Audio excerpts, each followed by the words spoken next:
So the question is, what are some of the things in terms of time that count? Travel time that's related to active management time counts. So if you travel to the properties, and it's, look guys, the IRS is not, I was going to say they're not dumb. That's not always true. How about in this context, they're not. You get a lot of, well, I went to Florida to look at properties. I was there for about 2 weeks. I drank and ate a lot. And for about 20 minutes when I crossed the street, there was a house and I saw it. You got to show that the primary purpose of the trip was business. How do they measure the purpose of a trip? This will be some of the gray you like.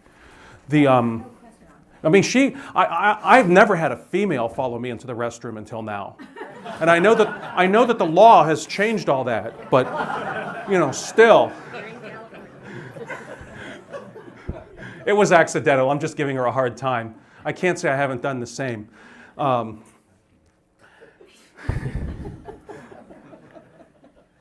When you take a business trip and you want to write it off, the way you decide if the trip itself, the cost of getting there, the plane ticket or the car mileage, that's all or nothing. You can take all of it or none of it. And it's what's the primary purpose of the trip.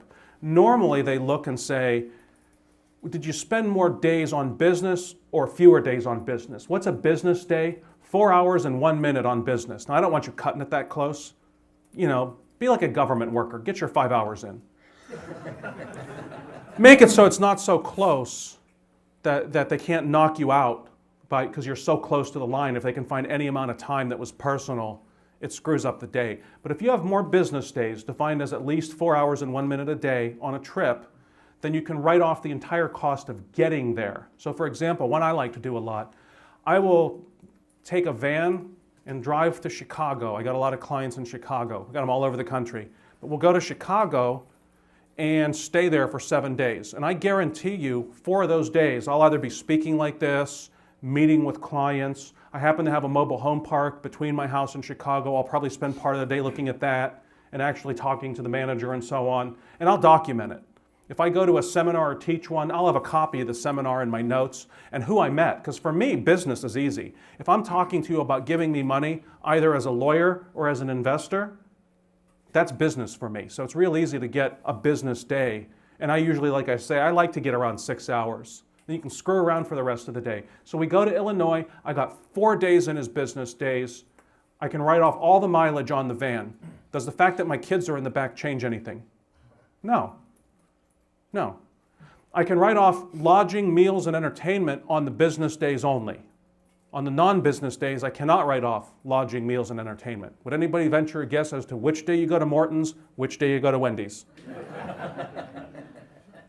That's how you fit in the vacations, that kind of thing. In fact, what I'm doing after I'm done here, if they allow it, because I don't know what's allowed in California, there's evidently quite a lot that's not, I'm going to go and have a nice Davidoff cigar. I figure I'm going to burden the Medicare system with my cancer. You can observe it in action. And I'm going to go out on the porch and have a wee cigar. It's my reward for being a nice boy. And then afterwards, I got a red eye over to Houston. There's a cruise going out of there. It's called the IRA Fun Cruise, and I'm going to go speak on it. And you better believe I will measure very carefully which days are business and which ones are not. Now, does it matter that I'm meeting with clients or potential clients on a beach with booze? No. No, as long as I can document it. And I keep cards and everything, so I do track it, because I have to be especially above reproach in terms of my records.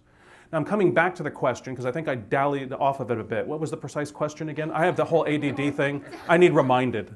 Researching. Oh, research, that's right. So for real estate professional status, there's a category of what they call investment type activity that does not qualify as a trade or business. So for example, checking on the manager for managed properties, if you talk to them directly, it'll qualify. Reviewing statements they send you does not qualify. Let's see what else. Research, it depends how much you buy. That's a gut feel thing that you're going to negotiate with an agent. That's going to be gray. For example, I have 2 properties and I spend 30 hours a week researching, right? It depends on how much time and what comes of it. So if you can show the agent the research actually does result periodically in a purchase, and periodically doesn't mean like once every 5 years, you've got an argument. Can you go somewhere and look at properties? Yeah, if you actually buy properties somewhere. They're going to look again at the pattern and the sense of the facts. I go to Hawaii once a year to look at properties. I never buy there, ever. That's not a real good argument. Now, if I go look at properties, what am I going to note? Who did I talk to? How long was I there? How many did I walk through? How many offers did I make? I'll keep copies of the offers. We scan everything. I pay the kids to scan. It's great in a number of ways. We're going to Chile for 2 months this summer, which to my clients makes no difference because most of my clients are not in Columbus, not in Ohio. They're everywhere. So now instead of me calling from Columbus, Ohio, I'll call from Viña del Mar, Chile. Any other difference? None, except, okay, I'll call from Skype.